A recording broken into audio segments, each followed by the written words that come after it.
Assalamualaikum warahmatullahi wabarakatuh. Alhamdulillah wassalatu wassalamu ala Rasulillah wa ala alihi wa sahbihi wa man wala. Alhamdulillah pada hari ini kita diberi kesempatan untuk sama-sama menyimak kembali kajian ilmiah yang akan disampaikan oleh Ustadz kita, Ustadz Ilham Tabrani, yang insya Allah dengan tema indahnya persahabatan. Dan alhamdulillah pada saat ini beliau sudah hadir di studio kita. Kita sapa dulu Ustadznya. Assalamualaikum Ustadz. Waalaikumsalam warahmatullahi wabarakatuh. Gimana Ustadz kabar antum? Alhamdulillah sehat. Ini tadi langsung dari rumah saya. Langsung dari rumah, dari Keranji, Bekasi. Perjalanan lancar tanpa ada kendala. Alhamdulillah. Alhamdulillah. Baik pemirsa YouTube channel Sekolah Darussalam, mari kita sama-sama simak uraian akan disampaikan oleh Ustadz Ilham Tabrani yang semoga nanti kita mendapatkan manfaat dari uraian beliau tersebut. Kepada Ustadz, falyatafadhal mashkur. Assalamualaikum warahmatullahi wabarakatuh. Alhamdulillah nahmaduhu wa nasta'inuhu wa nastaghfiruh wa na'udzu billahi min shururi anfusina wa sayyiati a'malina. May yahdihillahu fala mudhillalah wa may yudlil fala hadiyalah. Asyhadu an la ilaha illallah wahdahu la syarikalah wa asyhadu anna Muhammadan abduhu wa rasuluhu la nabiyya ba'da ma ba'd. Kepada hadirin Bapak-bapak, Ibu-ibu, saudara-saudara sekalian, kesempatan pada pagi hari ini kita sedikit bicara tentang indahnya persahabatan. Sahabat sudah masuk dalam bahasa Indonesia, asalnya dari bahasa Arab. Sinonim dengan sahabat adalah shadiq, yaitu pertemanan. Persahabatan merupakan hal yang sangat prinsip dalam Islam. Dibahas dalam bab akidah bahwa orang yang mulia setelah Nabi Muhammad SAW adalah para sahabatnya. Sepakat para ulama tentang masalah ini. Dan tidak boleh kita merendahkan sahabat Nabi Muhammad SAW. Persahabatan dalam kehidupan kita ini sangat prinsip sekali. Bahkan kadang nilai persahabatan itu lebih tinggi daripada nilai kekeluargaan. Sebagaimana Nabi SAW ketika ditanya siapa orang yang paling dicintai, Nabi menjawab Abu Bakar As-Siddiq. Abu Bakar As-Siddiq bukan bagian dari keluarga Nabi. Abu Bakar As-Siddiq merupakan orang yang mulia karena nilai persahabatan yang tinggi. Makanya dalam kehidupan kadang kita lebih akrab dengan sahabat ketimbang dengan keluarga. Bahkan banyak dalam kehidupan kita dibantu justru oleh sahabat, bukan dengan keluarga. Artinya memang nilai persahabatan sangat tinggi, sangat mulia. Untuk itulah harus kita jaga, harus kita perhatikan nilai-nilai persahabatan kita dengan sahabat-sahabat kita. Tetap kita jaga, jangan kita hianati, dan bagaimana cara kita mewujudkan nilai persahabatan itu. Para ulama menjelaskan sahabat itu ada 3 kelompok. Yang pertama, sahabat itu seperti dawa, seperti obat. Ini sahabat yang mempunyai nilai positif. Dia memberikan kebaikan bagi kita seperti obat. Dia menuntun kita untuk hidup lebih benar, lebih baik, lebih lurus. Ini sahabat seperti dawa, seperti obat. Dan ini yang kita harus cari, sahabat yang seperti ini. Nabi memberikan perumpamaan sahabat yang baik itu seperti sohibul mix, ya, seperti tukang minyak wangi, tukang misik, gitu. Kalau kita bersahabat dengan tukang minyak wangi, paling tidak dapat 3 keuntungan. Yang pertama, kita mencium harumnya. Kalau kita lewat counter tukang minyak wangi, kita dapat menyium aroma minyak wangi gratis. Nah, makanya kalau kita lewat counter minyak wangi itu seringkali kita merasakan harum-haruman dan gratis lagi. Jadi dapat nama harum daripada berteman dengan orang yang baik. Jadi kalau kita berteman dengan orang kaya, paling tidak orang akan menganggap kita kaya juga. Padahal kita orang susah. Karena kita bergaul dengan orang kaya, orang memandang kita kaya juga. Padahal kita melarat-melarat juga. Kalau kita bergaul dengan orang soleh, orang kan menganggap kita juga soleh, padahal kita belum tentu soleh. Ini dampak kita bermain dengan orang yang baik, dapat wanginya, dapat harumnya. Yang kedua, bergaul dengan tukang minyak wangi paling tidak dapat testernya. Jadi kalau kita lewat counter minyak wangi, seringkali kita dikasih tester. Kalau tiap hari kita lewat situ berarti kita sohibul tester, gitu. Ya, ahli tester gitu ya, sering dapat gratisan. Ini dampak bermain dengan orang tukang minyak wangi. Kemudian yang ketiga, kita bisa membelinya, dan membeli minyak wangi itu merupakan kebaikan. Jadi orang yang mengeluarkan duitnya buat beli minyak wangi itu dapat pahala. Ya, bagus beli minyak wanginya 2. Yang satunya buat ustadz. Gitu. Jadi jemaah sekalian, bergaul dengan tukang minyak wangi, kita akan memperoleh kebaikan, yaitu dengan membelinya. Walaupun mahal, dinilai pahala kalau pakai minyak wangi itu untuk nilai ibadah, seperti untuk ke masjid, majelis taklim dan yang lainnya. Ini gambaran jemaah sekalian tentang bergaul dengan orang yang baik. Yang pertama, para ulama menjelaskan pergaulan yang baik sahabat seperti dawa, seperti obat.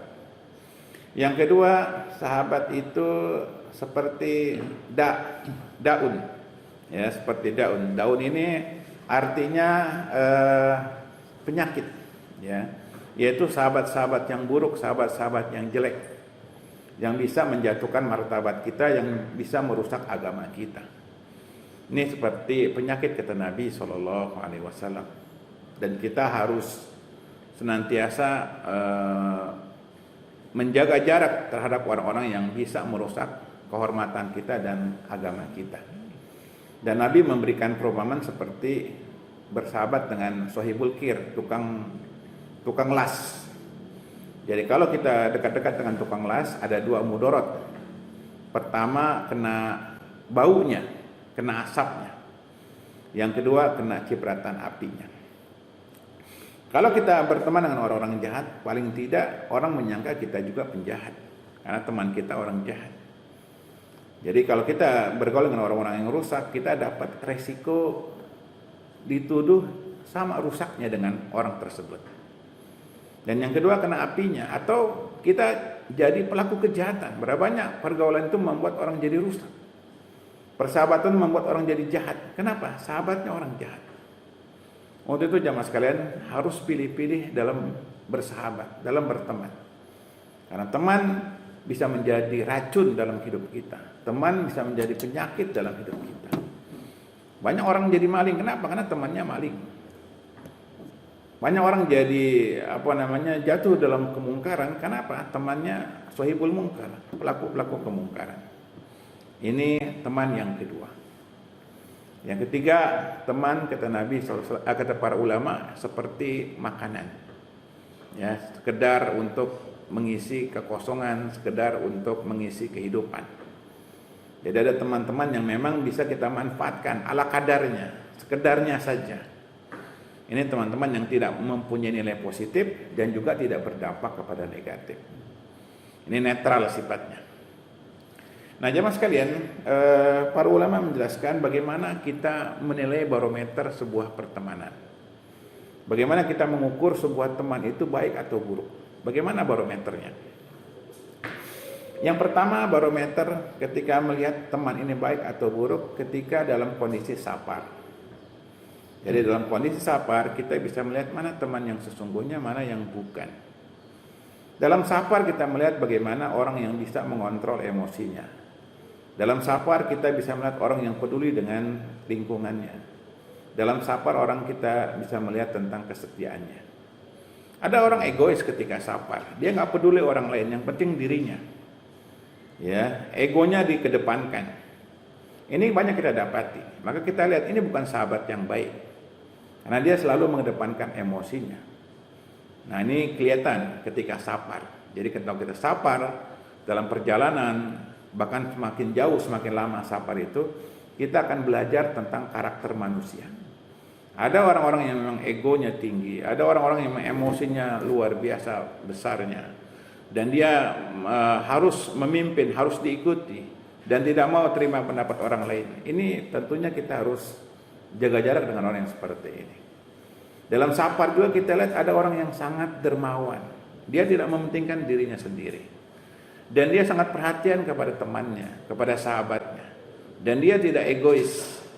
dan dia siap bantu, siap menderita untuk temannya, kelihatan ketika sapar. Maka sapar adalah barometer menentukan teman kita ini baik atau buruk, kelihatan ketika sapar. Jadi perjalanan kita dengan kawan kita, kita akan mengetahui siapa kawan kita sebenarnya. Apakah positif atau negatif? Apakah kawan kita ini memberikan penyakit atau kawan kita memberikan obat? Jadi sapar adalah barometer pertama untuk menentukan kualitas daripada teman kita. Yang kedua, menentukan kualitas teman kita itu, sahabat kita itu, yaitu indal hajah, ketika sedang lagi hajat. Dalam kondisi kehidupan ini, seringkali kita butuh bantuan orang.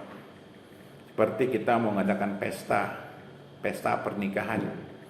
Butuh orang-orang untuk membantu persiapan pesta perkawinan. Tentu tidak bisa kita kerjakan sendiri. Di saat itulah kita butuh orang-orang yang mau ikhlas, tulus membantu ketika kita sedang hajat. Orang-orang yang datang membantu kita tatkala kita sedang lagi memiliki hajat, itulah teman kita yang sesungguhnya.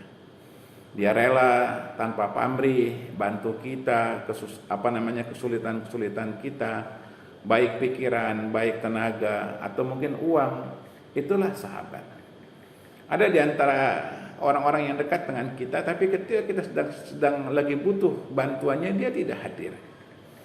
Jadi orang yang hadir ketika kita butuh bantuannya, itulah sahabat.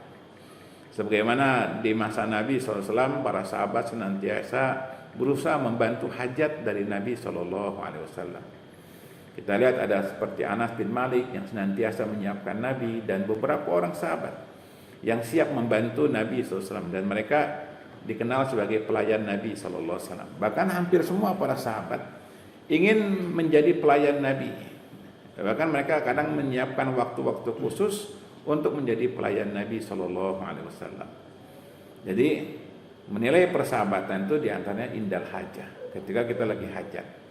Kasus lain umpamanya kalau kita sedang pindah rumah, kita butuh orang-orang untuk ngangkut-ngangkut barang di rumah kita. Ya, kita lihat ada yang memang secara tulus datang menawarkan diri untuk membantu kita. Itulah sahabat kita. Ada yang melihat kita sedang repot pindahan rumah, dia tahu, dia lihat, dia menyaksikan, tapi tidak tergerak untuk bantu kita. Ini tentu bukan persahabatan yang sesungguhnya. Ya, jadi ketika kita sedang hajat, ada orang-orang yang membantu kita, menolong kita, maka itulah sahabat kita. Kemudian yang ketiga, barometer menilai sebuah persahabatan yaitu indal musibah, ketika terjadinya musibah. Jamaah sekalian, musibah adalah bukan dari kehendak manusia. Musibah adalah kehendak dari Rabbul Alamin. Ketika kita kena musibah, ada orang yang bantu kita, meringankan penderitaan kita, itulah sahabat kita. Dan orang Arab mengatakan as-sadiq waktu daik, ya. Sahabat itu kelihatan tatkala kita sedang dalam kesempitan. Tatkala kita sedang musibah, itu kita melihat ada orang yang membantu kita, itulah sahabat. Ali bin Abi Thalib pernah mengatakan, saya kenal banyak orang. Ya, Ali bin Abi Thalib pernah mengatakan, saya kenal banyak orang. Banyak orang kenal saya, dan saya juga kenal banyak orang. Tetapi saya baru tahu siapa sahabat saya ketika saya kena musibah. Kita baru tahu siapa sahabat kita tatkala kita kena musibah. Ketika kita sakit, ketika kita ada beberapa macam musibah, orang datang kepada kita membantu meringankan musibah kita, disitulah baru kita tahu siapa sahabat-sahabat kita. Yang kita kenal, yang sering kita kumpul, yang sering jalan bareng, belum tentu itu sahabat kita. Belum tentu itu sahabat kita. Tatkala kita sedang dalam kondisi sulit, kena musibah, ya misalnya kena hidup ya terhimpit dengan kebangkrutan, kena dengan berbagai macam musibah, penyakit dan seterusnya. Seperti kasus kemarin, ada yang isoman di rumah, kemudian ada yang kirim-kirim makanan kepada kita tatkala kita sedang sakit, maka itulah mungkin sebuah persahabatan. Itulah sahabat kita. Jadi kadang sahabat belum tentu yang tiap hari kita ketemu. Sahabat belum tentu yang setiap hari kita ngopi bareng. Belum tentu itu. Sahabat itu kadang yang datang tatkala kita sedang kesusahan, ketika sedang dapat musibah, ketika dapat bencana, tiba-tiba dia datang bantu kita. Itulah sebuah persahabatan. Jadi jangan terkecoh dengan orang yang tiap hari ketemu dengan kita, dengan terkecoh dengan orang yang tiap hari ngopi bareng sama kita, seperti di kantor, di tempat-tempat yang lainnya. Itu belum tentu sahabat kita. Jadi sahabat ketika kita sedang dalam kondisi susah, kena musibah, dia membantu meringankan kita, itulah sebuah persahabatan. Kemudian yang keempat, menilai sebuah persahabatan adalah tulus zaman, waktu yang panjang. Jadi waktu yang panjang itu kita akan bisa menilai sebuah karakter manusia. Kalau orang baru kenal, ya tentu nggak bisa menilai seseorang dia baik atau buruk. Kita nggak bisa menilai karena baru kenal, baru sehari, 2 hari, sekali 2 kali pertemuan, kita nggak bisa mengenal karakter orang. Tapi kalau kita sudah berjalan 10 tahun, kita akan tahu siapa karakter orang itu. Nah disitulah kita akan tahu mana orang-orang yang bisa kita jadikan panutan, kita jadikan sebagai tuntunan, sebagai teman setia dalam jangka waktu yang sangat panjang. Untuk itulah jemaah sekalian, mencari sahabat itu kadang memang tidak mudah, butuh waktu. Jangan tergesa-gesa percaya sama seseorang. Banyak orang yang kita percaya ternyata dia mengkhianati kita. Banyak orang yang kita baik, kita sangka baik, ternyata dia jahat sama kita. Waktu, proses yang nanti menilai orang itu berhak kita jadikan sahabat atau tidak. Jadi tulus zaman, lamanya perjalanan akan melihat siapa orang yang berhak jadi sahabat kita, mana yang tidak. Ini 4 poin tentang barometer mengenal sebuah persahabatan. Kemudian para ulama menjelaskan tentang adab-adab persahabatan. Di dalam persahabatan ada etika, ada adab yang harus kita pelihara. Yang pertama di antara etika persahabatan yaitu ta'awun, saling tolong menolong, saling bantu membantu. Jadi persahabatan itu tidak hanya di lisan. Sahabatan itu bukan hanya di tulisan. Ya, selamat datang persahabatan ya di spanduk, bukan itu. Ya, persahabatan di grup WA, persahabatan karena alumni sebuah sekolah, persahabatan karena hubungan kantor. Yang hanya di spanduk selamat datang ya rekan-rekan kerja dan seterusnya ya, atau solidaritas pekerja ya. Seperti itu, liga-liga pekerja dan seterusnya, belum tentu persahabatan seperti itu. Persahabatan terwujud yaitu adanya ta'awun, tolong menolong. Maka kelihatan kalau kita punya persahabatan tulus tolong menolong. Dalam Al-Quranul Karim Allah abadikan persahabatan yang sangat mulia, dan saya merasa tidak ada lagi persahabatan yang seperti itu, yaitu persahabatan kaum Muhajirin dan kaum Ansor. Ya, dan diabadikan dalam Al-Quranul Karim, wa yu'siruna ala anfusihim walau kana bihim khassasah. Ketika orang Muhajirin datang ke Madinah, kaum Ansor menyambut dengan luar biasa.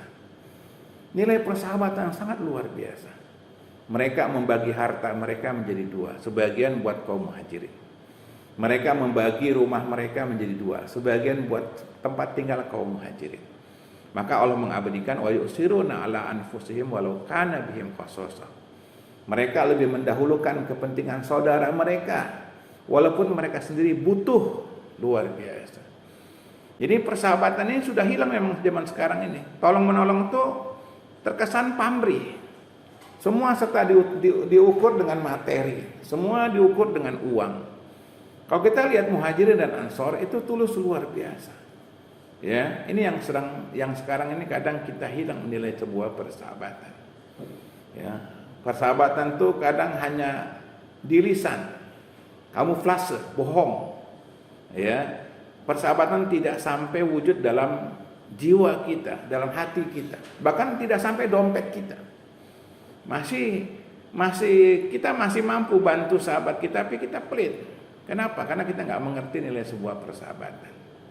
Kalau kita lihat Muhajirin dan Ansor luar biasa. Bahkan dalam tafsir Ibnu Katsir dan tafsir-tafsir yang lain disebutkan kisah beberapa sahabat ketika perang Yarmuk. Ketika perang Yarmuk, ya, ketika selesai terjadi beberapa orang yang terluka parah. Ketika datang bantuan PMI, ya, Palang Merah, ya, tim medis, tim kesehatan datang mengobati orang yang pertama yang luka parah. Orang yang pertama yang luka parah mengatakan, jangan tolong saya masih kuat, ya, tolong yang sebelah saya sana yang terluka parah seperti saya. Akhirnya Palang Merah tidak menolong orang yang pertama. Palang Merah mendatangi orang yang kedua yang sama terluka parah. Anehnya orang kedua juga mengatakan yang sama, tolong jangan tolong saya masih kuat. Tolong itu yang orang ketiga, yang konon itu lebih parah juga. Akhirnya Palang Merah tidak menolong orang kedua, tapi menolong orang yang ketiga. Ketika orang ketiga didatangi, mereka mengatakan yang sama, jangan tolong saya masih kuat, masih sanggup untuk bertahan. Tolong itu orang yang kembali kepada orang yang pertama. Tolong itu orang yang pertama. Akhirnya Palang Merah mendatangi orang yang pertama. Dan ternyata orang pertama sudah meninggal dunia. Kemudian Palang Merah mendatangi orang kedua juga setelah meninggal dunia. Kemudian Palang Merah mendatangi orang yang ketiga, dan yang ketiga juga meninggal dunia. Dalam kondisi terjepit, dalam kondisi kritis, mereka masih ingat teman mereka. Mereka masih ingat persahabatan sahabat mereka. Allahu Akbar. Allahu Akbar. Betapa agungnya nilai sebuah persahabatan yang sekarang ini sudah hilang, sudah langka. Orang itu kebanyakan sudah melihat sisi materi. Ya, nilai persahabatan tidak nampak dalam kehidupan. Karena memang sebenarnya nilai persahabatan itu diabadikan dalam Al-Qur'anul Karim. Bagaimana Rasul dengan para sahabatnya dan seterusnya. Nilai-nilai persahabatan yang dimuliakan. Demikian juga perjalanan Nabi Musa dengan ketemu dengan Khidir, dengan Nabi Yusa bin Nun. Ini nilai-nilai persahabatan dalam surah Al-Kahfi. Yang sekarang ini kita sudah kehilangan sebuah persahabatan. Ya, kita sudah kehilangan sebuah persahabatan. Bahkan kadang persahabatan kita kalah sama preman. Ya, kalah dengan preman, kalah sama orang-orang yang nggak kenal agama. Lihat preman itu, ketika diganggu dia akan tolong saudaranya, dia tolong temannya. Coba ganggu preman itu, dia datang puluhan, ratusan temannya itu, siap bela temannya, siap bantu temannya. Bahkan di antara mereka ketika sakit di rumah sakit, mereka bergantian jagain. Ya, mereka jagain di rumah sakit, dua orang. Padahal mereka nggak ngaji itu, nggak dengar Quran, nggak dengar hadis itu, tapi mereka bisa memelihara sebuah nilai persahabatan. Beda dengan kita, teman satu majelis taklim, ya, teman pengajian, kadang pakai logo-logo yang sama, casing yang sama, ya kan? Tapi ketika temannya itu butuh bantuan, nggak ada yang bantu. Ya, ketika temannya sakit, boro-boro mau jagain di rumah sakit, besuk aja enggak. Yang diperintah oleh Nabi untuk menjenguk orang sakit, dia enggak besuk. Lihat preman itu, dijagain itu. Kalau ada yang sakit di rumah sakit, anak-anak jalanan tuh kalau ada yang sakit, temannya itu solidaritasnya tinggi. Kita kalah kadang. Untuk itulah teman-teman yang sudah kenal agama harusnya dijaga ta'awun, tolong menolong di antara mereka. Gitu. Ini nilai sebuah persahabatan yang pertama, tolong menolong, ya, dalam sebuah persahabatan. Sehingga dalam hadis yang terkenal juga Nabi menyebutkan tentang 7 golongan. Hadis terkenal 7 golongan yang dinaungi oleh Allah pada yaumul qiyamah, yang tidak ada naungan kecuali naungan dari Allah Subhanahu wa taala dari panasnya padang mahsyar. Di antara 7 golongan itu adalah rajulan tahabba fillah, ya, istama alaihi wa tafarraqa alaihi. Orang yang saling mencintai karena Allah. 2 orang yang saling mencintai karena Allah. Dia bertemu dan berpisah karena Allah. Ini persahabatan. Artinya nilai persahabatan dibawa sampai hari kiamat. Nilai persahabatan dibawa sampai yaumul kiamah. Bahkan Allah abadikan orang-orang yang betul-betul menjaga persahabatan dinaungi nanti di padang mahsyar. Kita hari ini nggak pernah belajar tentang menghargai sebuah nilai persahabatan. Salah dikit langsung kita coret sahabat kita. Kehilapan sahabat kita sedikit langsung kita hancurkan nama baiknya. Ini bukan sebuah persahabatan. Jadi persahabatan yang hakiki diantara yang pertama ada sifat ta'awun diantara mereka. Tolong menolong diantara mereka, bantu membantu. Baik dengan jiwa, baik dengan harta, pikiran dan seterusnya. Kemudian yang kedua, adab dalam bersahabat adalah saling menutup aib masing-masing. Semua manusia tak luput dari dosa. Namanya juga al-insan mahalul khata' wa nisyan, kata orang Arab. Manusia itu tempatnya salah dan lupa. Nggak ada di antara kita bersih kecuali para nabi dan para rasul. Tiap kita punya salah, tiap kita punya dosa. Yang kalau di antara kita tahu dosa-dosa kita, tentu kita nggak sibuk dengan dosa orang lain. Nah, jamaah sekalian, ketika kita bersahabat, kita juga harus memaklumi bahwasanya sahabat kita bukan orang yang sempurna. Apalagi kita hidup di akhir zaman, banyak peluang-peluang berbuat dosa dan maksiat. Sahabat yang benar adalah sahabat yang menutup aib saudaranya. Hati-hati dengan orang-orang yang suka menceritakan aib saudaranya.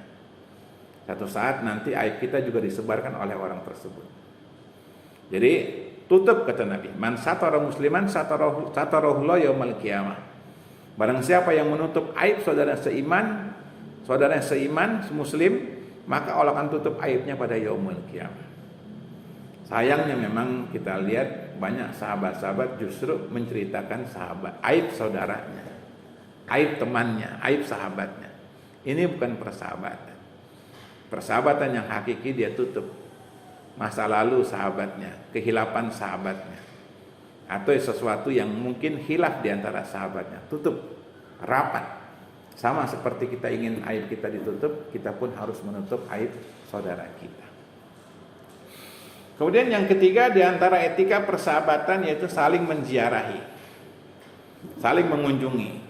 Jadi ini keutamaan yang besar, saling mengunjungi. Dalam kitab Riyadhus Shalihin disebutkan itu ada malaikat menaungi, ya, orang yang berjalan untuk mengunjungi sahabatnya. Ini keutamaan yang besar. Jadi dapat pahala yang besar kita berjalan mengunjungi, menziarahi sahabat. Datangi. Yang gini kita kan katanya bersahabat, tapi yang didatangi malah tempat-tempat perbelanjaan, tempat-tempat hiburan. Yang paling utama kita datangi adalah sahabat-sahabat kita. Datangi. Setelah kita mendatangi orang tua kita, kalau ada guru-guru kita, maka di antara nilai persahabatan saling mengunjungi di antara kita. Dan kita di akhir zaman dimudahkan dengan saling mengunjungi itu. Ada namanya kendaraan. Kendaraan ini sangat memudahkan, bahkan ada kendaraan yang bisa membuat kita nyaman, yaitu mobil. Kalau kita nggak punya mobil ya naik mobil umum. Ya ada Grab, ya, ada Gojek. Kalau jauh ya bisa naik kereta dan seterusnya. Allah ganti duit yang kita keluar untuk mengunjungi sahabat kita. Allah berkahi perjalanan hidup kita. Indah, mulia nilai persahabatan itu.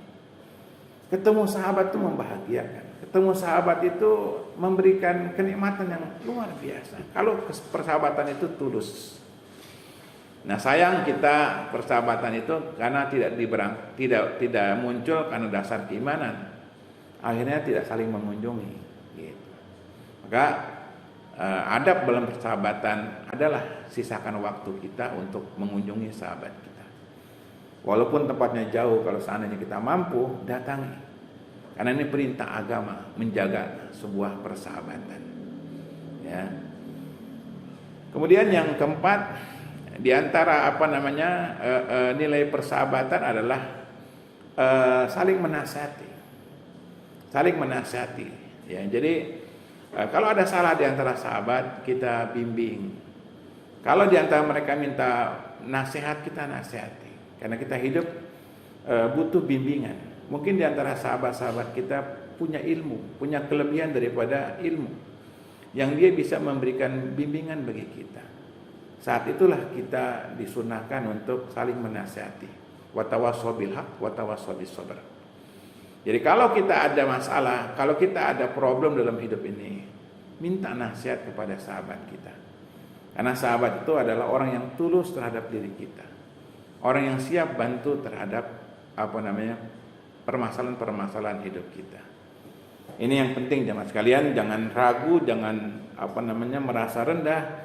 Kita minta masukan, nasihat dari sahabat-sahabat kita. Dan kalau ada sahabat kita minta nasihat, nasihati dengan cara yang benar. Nasihatkan mereka dari Al-Quran, dari Sunnah, dari fatwa-fatwa ulama, agar mereka dapat selesai dalam problem kehidupan yang mereka hadapi. Ini diantara etika persahabatan, yaitu saling menasihati. Kemudian yang kelima diantara etika persahabatan, yaitu hendaknya kita saling membela, ya, saling membela, ad-difa. Jadi difa, dan orang yang dalam Islam yang paling kita bela setelah Nabi adalah para sahabat. Ya, wajib kita membela kehormatan para sahabat Nabi, karena Nabi orang yang mulia, tentu sahabatnya juga orang yang mulia. Dan dalam kehidupan kita pun wajib membela sahabat kita ketika mereka terzolimi, ketika mereka teraniaya, ketika mereka butuh pembelaan dari kita bela. Ya, sayang kita ini sedikit sekali pembelaan terhadap sahabat-sahabat kita. Kalau mereka diganggu, hampir banyak teman-teman itu kurang pembelaannya. Misalnya ada kasus seorang diganggu oleh penjahat, gitu. Ketika ketemu temannya, dia hanya mengucapkan sabar ya, ini ujian, gitu. Harusnya sebagai sahabat dia bilang, siapa yang ganggu kamu, gitu. Tunjuk orangnya, gitu. Dia akan berhadapan dengan saya. Itu namanya difa, pembelaan, gitu. Itu baru sahabat. Ya, langkahi mayat saya dulu, gitu. Tenang, kamu nggak sendiri. Itu sahabat. Ya, jangan sahabat sabar ya, ini ujian ya. Pembelaannya nggak ada. Bela dulu. Sama sebagian orang-orang yang dituduh disangkakan dia kena kasus isu terorisme, ya, tiba-tiba diambil oleh aparat, kita bela dulu, ya, karena itu kan tuduhan tanpa bukti, kadang main diambil saja, kita bela. Tolong jangan ganggu, ini orang baik, saya bersaksi dia orang baik, nggak mungkin dia terlibat gerakan-gerakan radikal. Jangan main tuduh. Kalau kita tahu teman kita baik, kita wajib bela. Jangan kita biarkan teman kita dituduh macam-macam. Bela. Ini kita lihat ada salah satu jamaah dicomot, satu masjid tiarap, satu masjid ketakutan. Harusnya bela. Apa tuduhan saudara kami? Kenapa dituduh A, tuduh B? Dan banyak kasus tuduhan itu nggak benar, serampangan. Untuk itu jamaah sekalian, ini penting difa. Bela kehormatan kawan kita, sahabat kita. Nggak boleh dituduh dengan tuduhan terorisme, tuduhan radikal, apalah zaman sekarang itu. Ya, hanya tuduhan-tuduhan semata, bukti tidak ada. Kalau teman kita betul-betul pelaku kejahatan, betul kita nggak boleh kita bela. Tapi baru semata-mata tuduhan, ini nggak benar. Harus kita bela. Apalagi kita tahu siapa teman kita, sahabat kita, kita bela. Ya, kita kasih semangat, jangan takut, kami akan bela. Kalau masuk penjara semuanya, gitu. Itu baru teman. Itu baru teman. Jangan ada teman yang teraniaya, terzolimi, sama sekali nggak ada pembelaannya. Inilah nilai-nilai persahabatan, sebenarnya sangat luas sekali. Tapi intinya, saya berharap di sini di sekolah Darul Salam, anak-anak didik itu di samping dapat ilmu, dapat iman, karena ini sekolah agama, sekolah ada berbasis Islam, yang diharapkan juga dengan sekolah di sini dapat nilai persahabatan. Persahabatan dengan gurunya, persahabatan dengan teman-temannya. Dan suatu saat nanti ketika mereka sukses, jangan lupa nilai persahabatan yang dibina sejak kecil. Jangan lupa dengan guru-gurunya, jangan lupa dengan teman-temannya, sebuah persahabatan. Sebelum saya tutup kajian pada pagi menjelang siang ini, ada beberapa contoh sebuah persahabatan yang perlu kita tiru. Ini persahabatan yang terjadi di negeri kita. Kalau persahabatan Rasul dengan para sahabatnya sudah nggak perlu diceritakan lagi, sudah terlalu banyak. Tapi persahabatan yang terjadi di negeri kita, persahabatan yang terjadi di antara orang-orang pilihan, ya, bapak-bapak bangsa di negeri kita, orang-orang hebat di negeri kita. Yang pertama, persahabatan antara Hamka dengan Soekarno. Hamka Soekarno itu satu madrasah, satu sekolah, ya. Hamka dengan Soekarno bagian daripada murid Khos Cokro Aminoto. Dua-dua bersahabat sejak muda sampai masa kemerdekaan. Dua-duanya punya andil yang besar terhadap perjuangan bangsa ini. Namun setelah kemerdekaan terjadi perbedaan visi dan misi dalam pemikiran politik di antara keduanya, sehingga akhirnya keduanya harus saling berhadap-hadapan. Dan ini terjadi pada masa ketika Soekarno menjadi presiden dan Hamka sebagai pejuang di Masumi. Kemudian terdengar fitnahan bahwa Hamka ingin kudeta. Ya, Hamka dituduh mau kudeta, sehingga Hamka pada waktu itu harus dimasukkan penjara selama 2 tahun.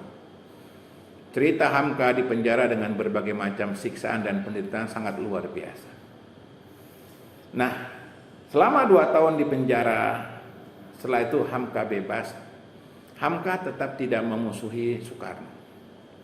Ketika Soekarno lengser dan Soekarno menjelang wafat, dia sempat menulis wasiat. Di antara wasiat Soekarno waktu itu adalah, kalau seandainya saya wafat, tolong yang mengurus jenazah saya Hamka. Akhirnya ketika Soekarno wafat, maka surat wasiat itu diberikan kepada Hamka. Hamka menangis kehilangan sahabat. Walaupun Hamka dipenjara oleh Soekarno, Hamka tidak dendam. Dia tetap mendatangi Soekarno dan dia urus jenazah sahabatnya. Dan dia menjadi imam sholat jenazah Soekarno. Peristiwa yang sangat mengharukan. Padahal Hamka baru saja dipenjara oleh Soekarno. Lihatlah sebuah persahabatan. Sahabat tetap sahabat. Walaupun di antara mereka ada kasus besar. Bayangkan 2 tahun di penjara. Bukan waktu yang sebentar. Belum lagi penyiksaan di penjara. Tapi Hamka orang yang tulus. Sahabat sejati. Dia tidak dendam dengan sahabatnya dulu itu, Soekarno. Dia tetap mau menyolatkan jenazah sahabatnya. Mungkin kalau kita ceritanya beda, ceritanya lain. Tapi ini orang pilihan, hatinya bersih. Nilai persahabatan dijaga. Luar biasa. Ini contoh pertama dari pendahulu kita, orang-orang besar di negeri kita. Sehebat apapun problem yang menimpa mereka, mereka tetap mempertahankan nilai-nilai persahabatan. Kasus yang kedua, persahabatan antara Muhammad Natsir dengan Perdana Menteri Malaysia, Tengku Abdul Rahman, ya, Perdana Menteri pertama Malaysia. Ketika terjadi konfrontasi antara Malaysia dan Indonesia, ya, tahun 60-an itu, ya, konflik antara dua negeri serumpun, ya, dua negeri serumpun, Indonesia dan Malaysia, ya, hampir saja pecah, ya. Pada waktu itu konflik yang sangat luar biasa, hampir terjadi perang besar antara Malaysia dengan Indonesia. Tapi konflik itu diselesaikan ketika Pak Muhammad Natsir dalam tahanan rumah. Dia mengirim surat singkat kepada Perdana Menteri Malaysia saat itu, Tengku Abdul Rahman, agar mau menerima utusan dari Indonesia, damai. Persahabatan yang luar biasa. Sebelumnya sudah datang delegasi dari Indonesia untuk minta damai. Waktu itu ada beberapa orang, diantaranya adalah LB Murdani, diutus oleh Soeharto untuk berdamai dengan Malaysia. Gitu. Ditolak oleh Perdana Menteri Malaysia, ditolak pada waktu itu. Tidak ada cara yang terakhir melainkan dengan memanfaatkan Buya Muhammad Nasir pada waktu itu yang masih dalam kondisi kena tahanan rumah. Masih dalam kondisi kena tahanan rumah. Gitu. Kemudian Buya Muhammad Nasir nulis surat kepada Tengku Abdurrahman agar mau menerima delegasi Indonesia. Akhirnya dengan lapang dada, hati yang tulus, mengingat keduanya bersahabat akrab antara Tengku Abdurrahman dengan Muhammad Nasir. Muhammad Nasir walaupun di penjara saat itu tidak dendam dengan pemerintahan yang ada. Muhammad Nasir dengan lapang dada mau memediasi perdamaian sehingga tidak terjadi perang saat itu. Bayangkan Muhammad Nasir pada waktu itu sedang dalam penjara. Dia mau berbuat sesuatu demi perdamaian dua negeri yang serumpun, seiman, gitu. Dan demi menjalin sebuah persahabatan, Tengku Abdurrahman pun mengiyakan usulan perdamaian dari Muhammad Nasir. Ini buah sebuah persahabatan yang luar biasa, sehingga dua negara yang sudah berhadapan mau perang itu bisa diredam dengan sebuah persahabatan antara dua tokoh, yaitu Tengku Abdurrahman dan Buya Muhammad Nasir. Ini sebuah persahabatan yang harus kita junjung tinggi dalam kehidupan kita. Mudah-mudahan kita bisa belajar menjaga sebuah persahabatan. Mudah-mudahan kita bisa belajar untuk mengamalkan adab-adab persahabatan. Dan mudah-mudahan persahabatan kita bermanfaat sampai hari kiamat. Mungkin itu yang bisa kita bahas pada pagi menjelang siang ini tentang indahnya sebuah persahabatan. Bahwa persahabatan ini kita lihat sudah hilang. Orang sudah ego, orang sudah memandang remeh persahabatan, padahal persahabatan hal sangat mulia. Wallahu a'lam bishawab. Ya, Ustaz. Silakan. Jazakallahu khair atas penjelasan dan uraian yang telah disampaikan oleh Ustaz Ilham Tabrani tadi. Semoga kita dapat mengambil ibrah dan pelajaran dari apa yang telah disampaikan oleh Ustaz Hafizahullah. Terus selanjutnya apa ada pertanyaan Ustaz untuk para penonton mungkin atau yang ada di studio? Mungkin satu atau dua pertanyaan bisa, atau tidak ada pertanyaan, nanti pertanyaan bisa dilontarkan di kolom komentar mungkin di channel YouTube, atau kawan-kawan yang ada di studio ada yang mau bertanya mungkin perihal tema yang telah disampaikan oleh Ustadz Ilham tadi. Silakan kepada kawan. Ya, Ustaz, gimana Ustaz? Ada pertanyaan atau bisa ada peluang pertanyaan? Ya, artinya persahabatan ini sehari-hari kita sudah pahami bersama. Persahabatan itu sesuatu yang memang kelihatan dan nyata. Tinggal masalah kita mau tidak mengamalkan. Persoalan sekarang ini memang nilai persahabatan sudah hilang. Ya, ada konflik sedikit, pecah persahabatan. Ada beda pendapat sedikit, pecah persahabatan. Ada emosi sedikit, pecah persahabatan. Jangan. Padahal persahabatan itu dibawa sampai hari kiamat.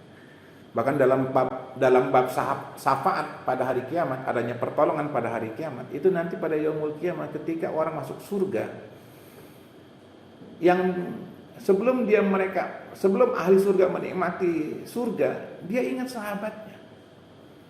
Dia datang kepada Rabbul Alamin, ya Rabb, kami ingin tolong teman-teman kami, sahabat-sahabat kami, yang dulu di dunia kami ibadah bareng, sholat bareng, puasa bareng, sedekah bareng. Kemudian Allah berfirman, pergilah kalian ke neraka. Kalau ada di antara mereka punya iman, setitik iman, selamatkan mereka. Lihatlah, sebuah persahabatan dibawa sampai hari kiamat. Sehingga nanti sahabat akan memberikan pertolongan kepada sahabat yang lain.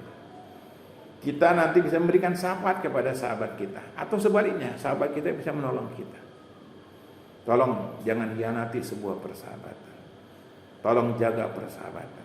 Dan saya berharap sekolah itu adalah tempat memupuk sebuah persahabatan. Bukan sebaliknya, sekolah menjadi tempat memupuk permusuhan. Ini yang terjadi.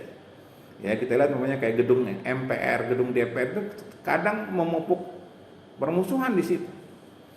Ya, yang benar adalah wadah tempat kita hadir di situ jadi tempat kita memupuk persahabatan.